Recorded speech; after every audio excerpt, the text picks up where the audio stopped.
manusia seolah-olah punya free will gitu ya. Padahal itu ya mekanisme apa namanya, kimia biasa. Saya berbicara begini ini adalah hasil pertentangan ketiga. Oke. Ya, ini ilmiah ya. Ini ilmiah. Itu yang membuat kita seolah-olah punya free will. Ya. Nah, dari sekarang kalau kita melihat ya, sistem imun, kekebalan kita itu dipengaruhi oleh banyak hal, termasuk otak kita. Kalau kita stres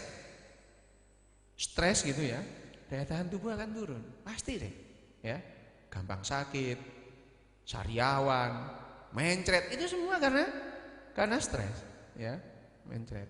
Ada saya kalau stres, sariawan enggak sembuh-sembuh gitu ya. Bener. Itu kalau minum obat stres hilang sariawannya. Ada yang mencret enggak sembuh-sembuh, minum obat stres hilang. Tapi ya tidak semua mencret karena stres ya. Ait ini juga bisa membuat mencret, nanti kita jelaskan. Oke. Nah, sebetulnya yang membuat kita itu survive, membuat kita itu bisa hidup bertahan terhadap itu ada yang namanya reaksi antigen antibodi. Kalau sesuatu masuk ke dalam tubuh kita ada antibodinya, antibodi. Terutama karena kita ngomong soal HIV, kita ngomong soal virus, harus mutlak harus ada antibodi. Ini reaksi antigen antibodi. Kalau ada virus, ya, kalau kita harus punya antibodi, dan virus itu nempel, antigennya itu ditempelin antibodi. Setelah ditempelin antibodi, virus itu bisa dimakan oleh sel yang namanya makrofag. Kalau belum ada ikatan, tidak bisa, ya, tidak bisa dicerna. Ya kasarnya dimasak gitu loh ya. Kalau Anda makan kikil, ya, tidak dimasak, ya keloloten ya. Dimasak dulu siap dimakan. Kira-kira gitu ya, gambarannya itu gitu. Nah, sekarang bagaimana imun sistem itu bekerja gitu ya. Bagaimana sih kok bisa kita itu menimbulkan antibodi, membuat antibodi itu apa? Jadi kalau ada di sini germ itu apa itu, kuman. Kalau kuman itu anggap dia itu antigen itu pada saat dia masuk, dia mengaktifkan T-sel ya. Sel T-sel itu ada limfosit, ada dalam darah, T-sel. T-sel ini mengaktifkan helper T-sel. Helper T-sel itu T-sel penolong, CD4 ya. Ini CD4 ini istilahnya teknis banget, anggap aja. T-sel itu sel penolong. Nah, T-sel ini mengaktifkan B-sel. Ini sel darah juga, B-sel atau yang dikenal dengan plasmosit itu. Kemudian B-sel membuat antibodi. Ya, membuat antibodi. Rangkaian ini harus ada. Nah, yang diserang oleh virus HIV Pneumococcal itu adalah helper T-sel ini. Ya. Nah, bagaimana kalau selnya ini diserang dan dia lumpuh, tubuh tidak akan sempat membentuk antibodi. Ya. Jadi segala macam kuman masuk dengan bebas, sakit semua keluar. Mencret kalau kita nggak jadi masalah, pada penderita HIV itu masalah besar. Ya, karena dia tidak bisa membuat antibodi, B-selnya tidak bisa diaktifkan oleh T-sel. Itu yang jadi masalah. Itu saja sebetulnya masalah, tapi dampaknya luar biasa. Nah, beda antara respon imun terhadap invasi bakteri dengan respon imun terhadap virus. Kalau bakteri itu dia langsung bisa dimakan oleh T-sel. T-sel makrofag itu langsung bisa memakan bakteri tanpa harus ada antibodi. Nah, itu bakteri. Ya. Kalau virus tidak bisa. Virus harus dibuat oleh B-sel. Nah, kalau virus harus ada antibodi. Kalau kalau bakteri enggak, dia langsung dimakan oleh T-sel bisa. Tapi kalau virus harus ada antibodi. Kenapa? Virus itu hidupnya di dalam sel. Ya. Nah, coba, masa kita makan sel kita sendiri, mati juga kita, ya. Nah, itu ya. Oke, ini respon imun. Oke.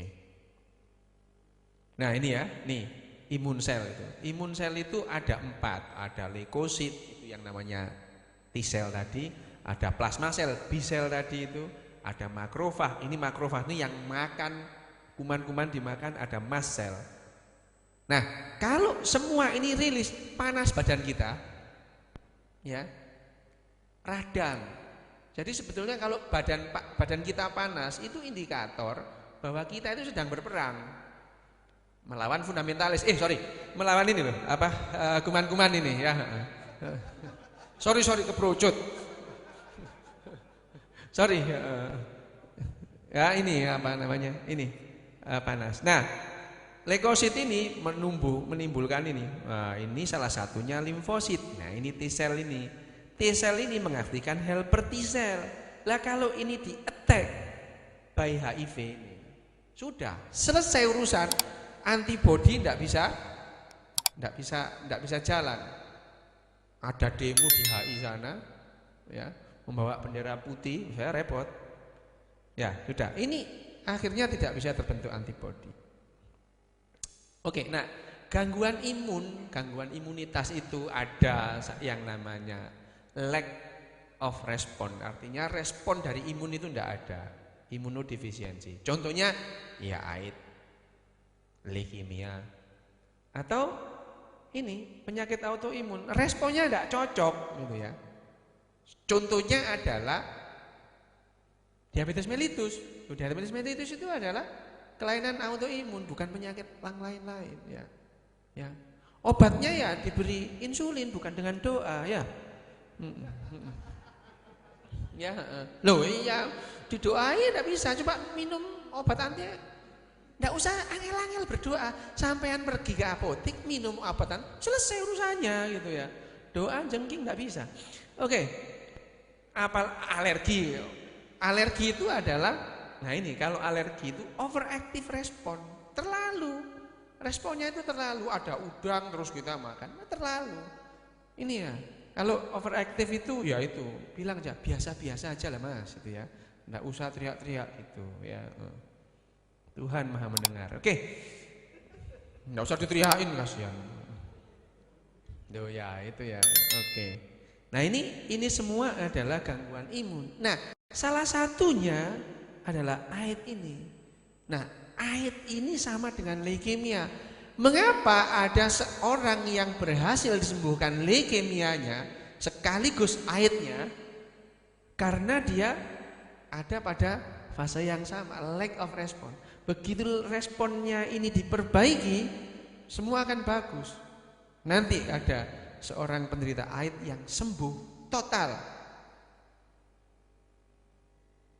Oke, ini. Nah, kita sekarang ngomong soal AIDS ya. AIDS ini pertama kali dilaporkan tanggal 5 Juni 1981 oleh yang namanya Center of Disease Control Amerika. Ya, 30 tahun yang lalu, belum, sebulan lagi 30 tahun yang lalu. Ya.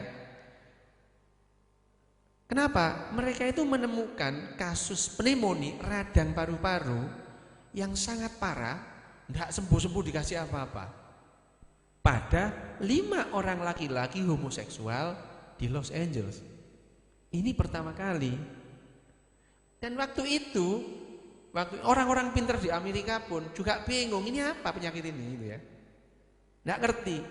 Mereka hanya melihat gangguan yang serius pada kelenjar getah bening yang disebut limfadenopati. Ini apa ini? Tumor bukan gitu ya.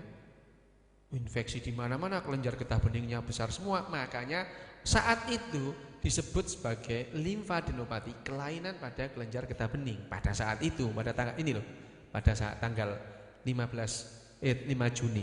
Dan saat itu CDC itu merilis penemuannya ini di mass media. Ya, di mass media. Nah, pada saat itu terus muncul ini istilah ini. gay related immunodeficiency, ya, kelemahan atau kemunduran imunitas pada penderita gay, pada pelaku gay. Wujud cilaka ini. Pada saat itu pun langsung diberikan stigma kepada penyakit ini penyakit kutukan ini, gitu ya. Nah, ya kebetulan yang dilihat pertama itu memang orang gay. Padahal penyebaran AIDS itu lebih besar pada heteroseksual. Nanti kita ngomong. Ya, ini gay related immunodeficiency. Saat itu juga terjadi stigma. Saat itu, pada saat dirilis itu, CDC itu mendefinisikan penyakit ini sebagai 4H, penyakit 4H, 4A disease. Karena 5 orang homoseksual kulit hitam itu mereka berasal dari Haiti semua. Terus kemudian 5-5-nya homoseksual, semuanya menderita hemofilia, semuanya menggunakan heroin. Ya betulnya orang itu bingung, cuman ya kebingungan saintis itu ya ditindaklanjuti dengan penelitian lebih jauh, tidak dengan doa gitu ya. Doa lagi. Ya. Nah, ya 5 bulan kemudian baru yang namanya CDC itu menggunakan istilah AIDS. Ya. Baru 5 bulan kemudian CDC menggunakan istilah AIDS, Acquired Immunodeficiency Syndrome.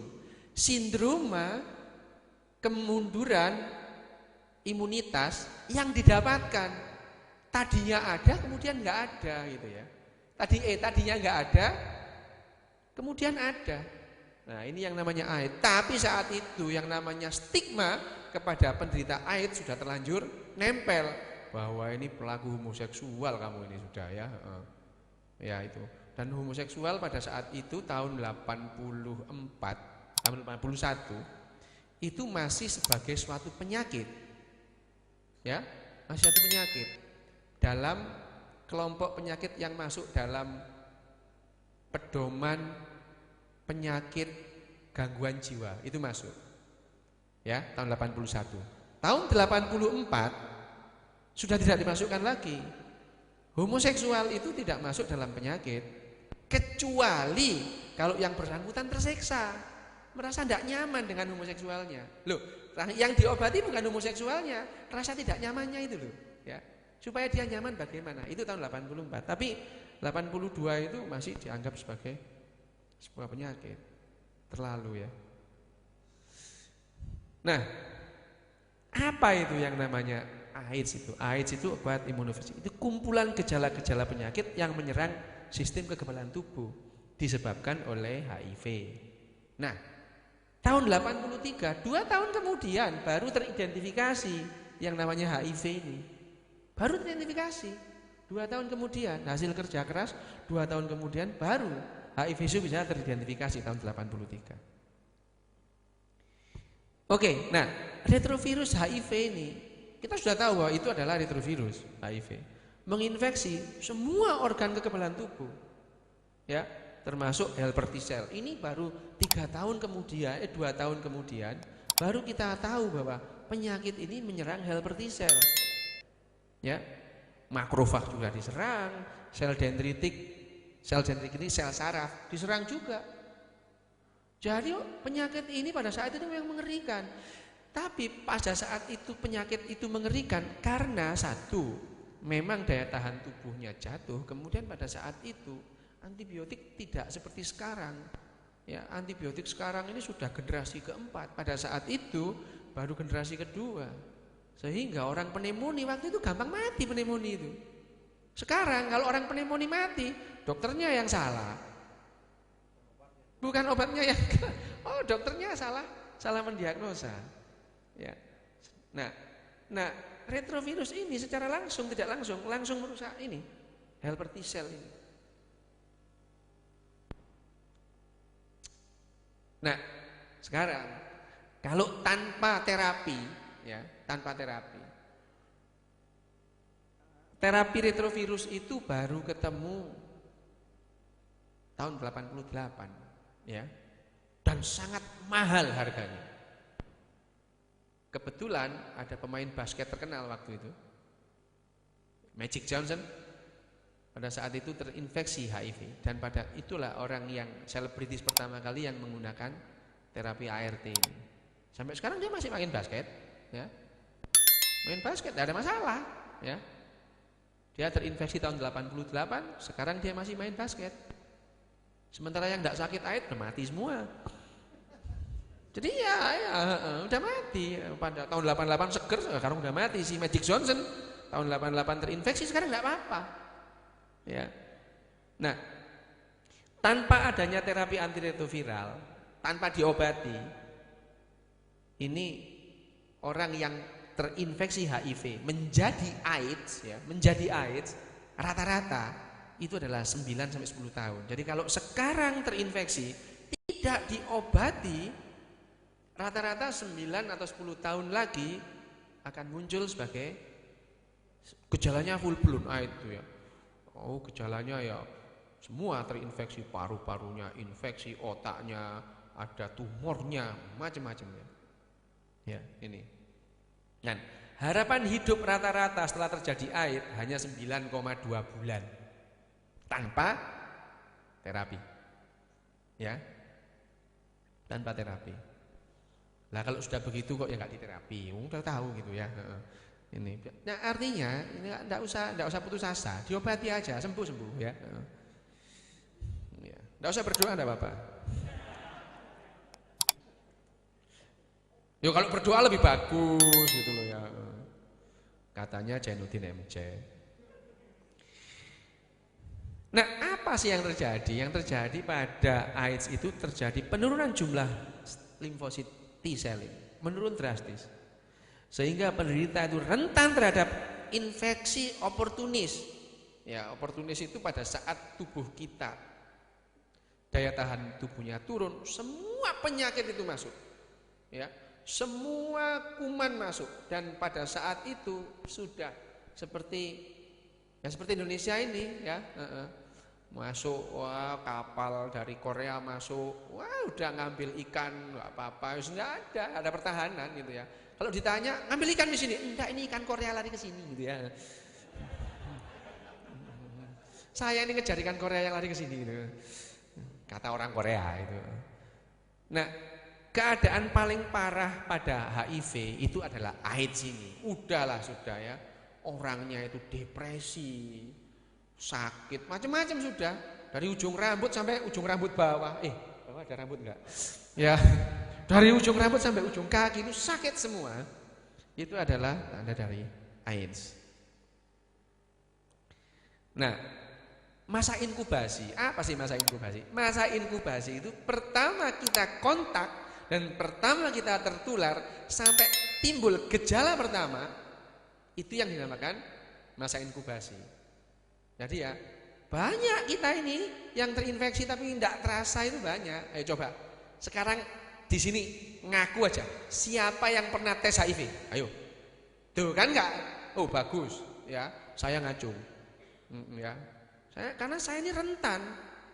Tiap hari saya tuh buka kepalanya orang, buka tulang belakangnya orang. Orang tuh kadang-kadang kita enggak tahu dia HIV apa enggak ya. Enggak apa-apa. Kalau kita tahu kita tertular, ya diobati gitu ya. Itu aja kok Tuh kok ada Gus Dur datang. Ya. Nah, yang namanya masa inkubasi ini bervariasi antara 2 minggu sampai 20 tahun. Ada orang yang terinfeksi selama 20 tahun, HIV itu ngendon di dalam, enggak apa-apa.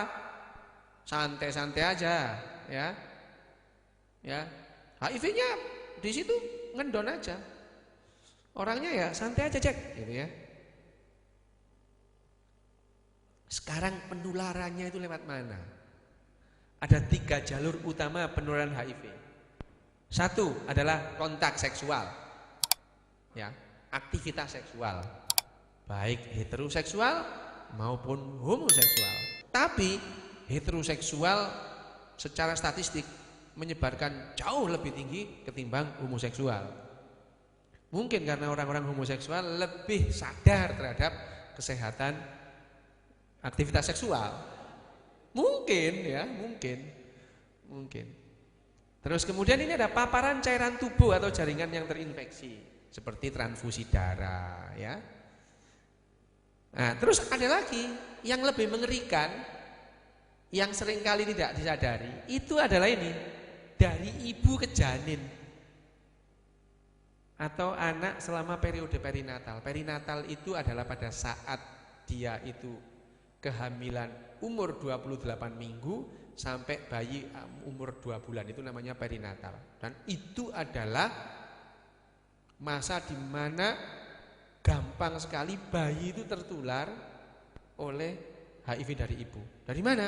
Dari cairan di dalam rahim, dari darah yang masuk lewat tali pusat, dari air susu ibu. Loh ya, jangan dibilang air susu ibu itu sehat. Kalau ketularan ini, kasihan bayi itu ya. Nah, penularan melalui hubungan seksual itu lewat mana sih? Hubungan seksual kok bisa menular itu ya. Menularnya itu lewat mukosa. Mukosa itu selaput lendir seperti bibir ini loh. Ini mukosa. Kalau tangan ini kulit, lidah di dalam itu mukosa. Yang empuk-empuk itu loh ya. Yang dingin-dingin empuk itu. Itu mukosa ya. Nah, mukosa itu di usus itu ya mukosa. Di rektum itu pelepasan sebelum anus, itu juga mukosa ya. Jadi lewatnya mana? Ya ini lewat mukosa rektum, lewat mukosa alat kelamin, lewat mukosa mulut. Jangan dikira oral seks itu aman. Enggak apa-apa ditelan. Loh ya lewat itu ya. Bukan lewat ususnya tapi mukosa mulut. Usus itu kuat ya. Oh karena mulai lahir dilatih makan sembarang, apa yang enggak dimakan manusia ini. Duh, wis ya, semua dimakan manusia itu. Aspal dimakan, ya kan? Bahan bangunan dimakan, ya gitu. Ini mukosa rektum. Nah, tanpa pelindung, risikonya itu jauh lebih besar. Jadi, kalau tidak ada masalah, Anda berpartner dengan orang HIV itu tidak ada masalah. Pakailah pelindung, aman-aman, sudahlah, tidak ada masalah. Yang punya suami, punya istri, punya pasangan, tidak ada masalah. Tapi harus tahu, dulu pasangan saya ini ada apa enggak ya, itu loh, ya. Itu penting. Ya. Kekerasan seksual, nah, ya, yang suka keras-keras hati-hati. Oh iya, ada orang yang maunya itu sadomasokis itu ada memang, orang yang sadis itu ada. Kecenderungan sadis, loh, ada ya. Itu 13% dari orang dari populasi kita itu mempunyai perangai sadis. Jadi kalau hubungan seksual itu nampar, plak gitu ya. Nah, cilakanya 25% wanita itu masokis, senang ditampari. Jadi orang sadis ketemu orang masokis cocok sudah ya. Plak, waduh yang satu ya senang ditampar gitu ya. Ya itu ya, loh. Jangan dibilang goblok, itu memang kecenderungan, otaknya memang begitu, cetakannya memang begitu, gen yang maha kuasa membuat seperti itu memang. Nah, perlu diwaspadai penyakit menular seksual yang lain. Penyakit menular seksual yang lain itu mempertinggi resiko tertularnya HIV. Jadi kalau punya sifilis, punya gonore, punya klamidia harus selesaikan. Ibu-ibu, mbak-mbak jangan segan-segan pap smear. Nanti aja nunggu 30 tahun, enggak.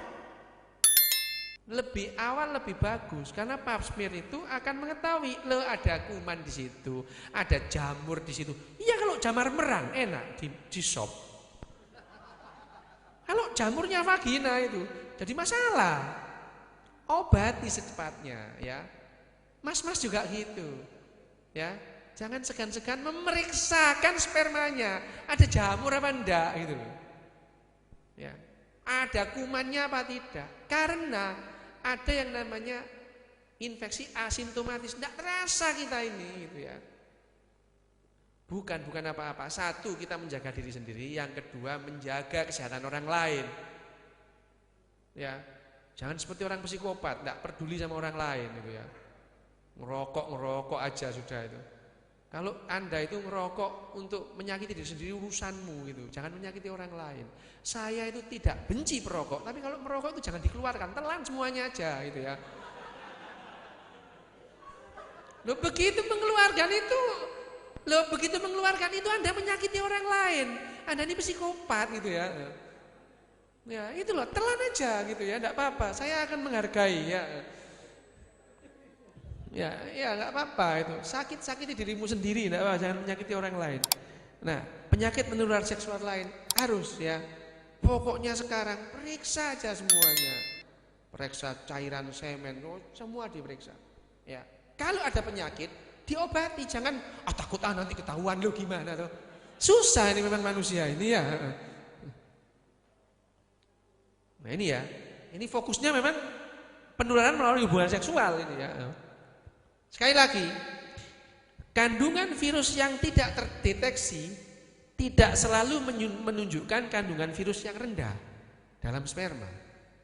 Ini yang namanya viral load ya. Viral load, beban virus dalam sperma. Meskipun kita cek sperma kita tidak ada virus HIV di situ, pemeriksaan ya, tidak terdeteksi, belum tentu yang namanya sperma itu bebas HIV. Hati-hati ya. Nah, ini penting. Meskipun ternyata misalkan ada yang diperiksa, ternyata antigen terhadap HIV ada, CD4-nya itu positif, terus kemudian tes assay terhadap HIV itu positif, belum tentu spermanya itu kalau diperiksa positif. Dan belum tentu juga yang negatif itu tidak ada kuman HIV gitu. Ya, misalkan dicek, kemudian waduh terinfeksi HIV, spermanya tidak terinfeksi ya, tidak ada terdeteksi virus, aman lah, sudah aman sama saya sini gitu ya. Bukan gitu ya. Bukan ya. Nah, wanita itu lebih rentan terhadap infeksi HIV-1. Ini HIV yang paling ganas loh ya ini ya. Wanita. Jadi kenapa kok gitu? Faktor hormonal, faktor ekologi di situ ya. Di Gua Selarong itu ya. Itu faktor ekologinya memungkinkan jamur macam-macam itu lebih gampang tumbuh, dan itu adalah memperbesar risiko. Nah, yang telah terinfeksi oleh HIV yang ringan misalkan masih memungkinkan terinfeksi oleh HIV strain yang lain yang lebih mematikan. Ya, sadarlah terhadap kesehatan gitu ya. Dan infeksi itu tidak mungkin terjadi hanya dengan satu kali kontak. Ya, jangan takut, enggak, sekali aja lah, nggak apa-apa, ya, enggak apa-apa, ya, oke ini. Sekarang kita menginjak yang ini, penularan melalui darah ya, melalui darah itu ya, ini kan pemakai narkoba, ya, kalau pemakai narkoba, kalau masih belum bisa terlepas, oke lah, ya, saya bisa paham. Bagaimana seorang pemakai narkoba belum bisa lepas. Bukan saya pemakai dulunya gitu ya. Sedikit-sedikit aja. Ya. Intravena lewat pembuluh darah itu sangat berbahaya bagi penularan HIV. Penderita hemofili juga demikian. Penerima transfusi darah, hati-hati ya. Transfusi darah itu memang, jadi kalau transfusi darah, meskipun darah itu sudah dicek bebas HIV, jangan segan-segan setelah ditransfusi sesegera mungkin pemeriksaan apakah ada HIV dalam tubuh kita. Berbagi dalam menggunakan jarum, terus kemudian mengulangi jarum yang sudah pernah dipakai, diulang. Jarum itu harusnya disposable ya. Pakai buang. Tapi tidak seperti itu kenyataannya. Di mana? Di Indonesia. Waduh, susah memang ngasih tahu itu ya. Di eman itu ya. Ini ya itu. 2,5% dari semua infeksi HIV di Sub-Sahara yang di Afrika itu ditularkan melalui suntikan yang sembrono itu.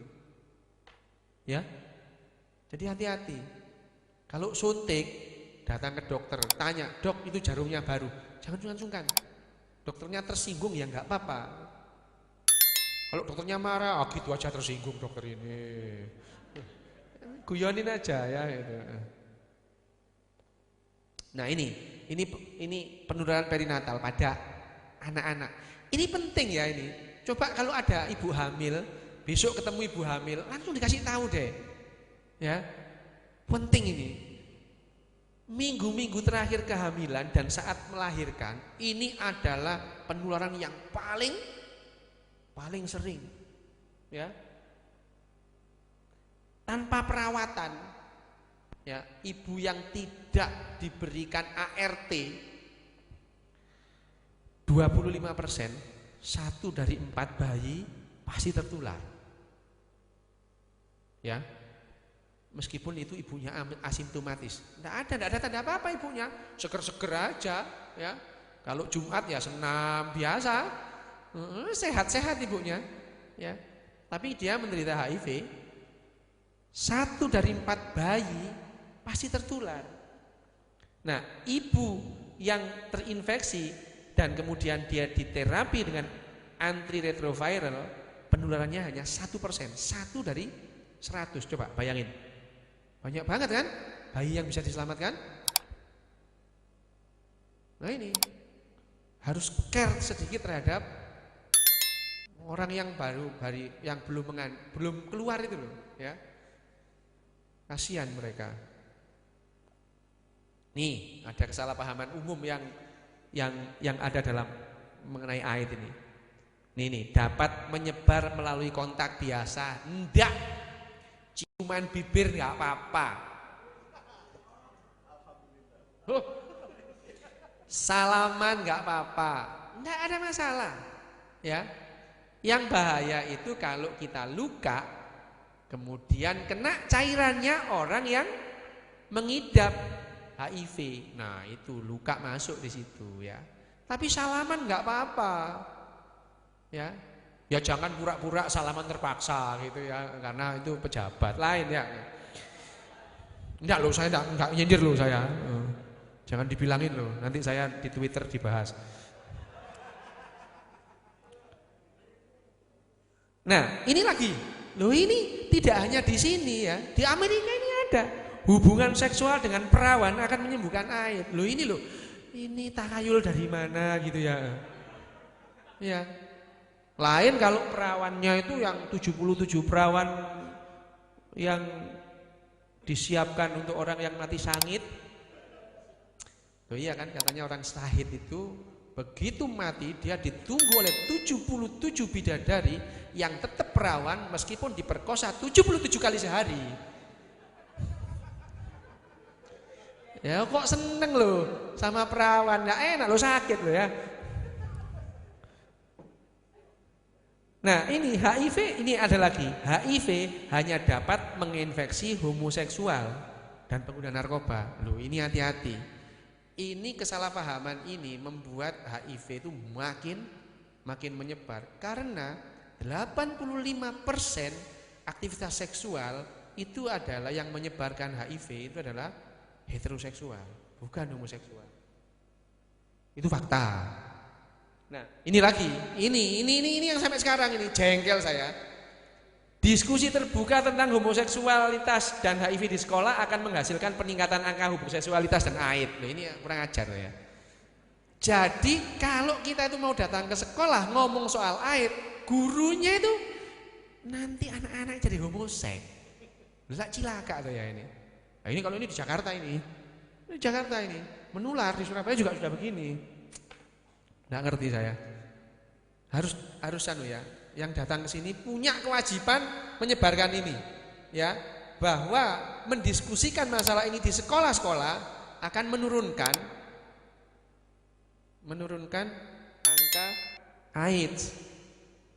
Kalau masalah nanti free sex-nya meningkat urusan lain ya. Enggak apa-apa, sehat kok.